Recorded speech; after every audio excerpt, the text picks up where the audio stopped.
इगतपुरी त्र्यंबकेश्वर मतदारसंघातील अनेक गाव पाड्यांना आतापर्यंत रस्त्यांच्या सुविधा उपलब्ध होत नसल्याने स्थानिक नागरिक आता हतबल झालेत।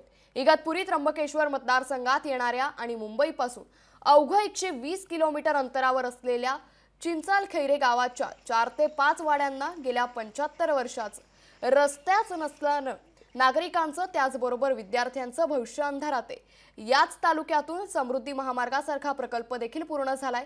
याबाबत सरपंचांबरोबर संवाद साधलाय आमचे प्रतिनिधी विकास काजळे यांनी।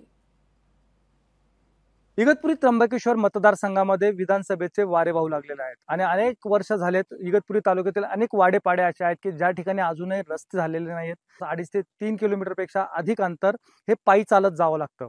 जवळपास 200 ते 300 लोकसंख्या असलेले हे या वाड्या आहेत। जवळपास 100 पेक्षा अधिक लहान मोठी तिथं घरं आहेत, परंतु गेल्या 75 वर्षात या वाडीला अजूनपर्यंत रस्ता झालेला नाही। आपल्या बरोबर त्या वाडीचे सरपंच आहेत, त्यांच्याकडे जाणून घेऊया नेमकी काय परिस्थिती आहे। काका काय सांगाल नेमकं?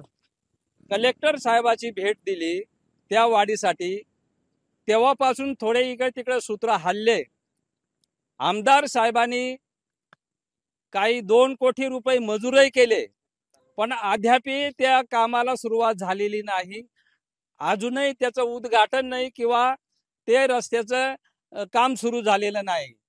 तरी मी सरकारला विनंती करतो का लवकरात लवकर, आता हे विधानसभेचे वारे वाहतात, आचारसंहिता लागायच्या अगोदर त्या कामाला सुरुवात होईल अशी मी आशा करतो आणि लवकरात लवकर त्या कामाचं उद्घाटन करून आणि कामाला सुरुवात करावी अशी विनंती करतो। तर गेल्या अनेक वर्षांपासून हे रस्ते तयार होत नाहीयेत। आमदार निधीतून या ठिकाणी जवळपास 2 कोटीचा निधी देखील मंजूर झाल्याचं समजतंय। ठेकेदार देखील मंजूर झालेत, परंतु रस्ता होईल कधी असा प्रश्न आता सर्वसामान्य देखील विचारू लागले आहेत। लोकशाही न्यूज साठी विकास काजळे, इगतपुरी, नाशिक। लोकशाही मराठी ऐका, पहा, जागरूक रहा।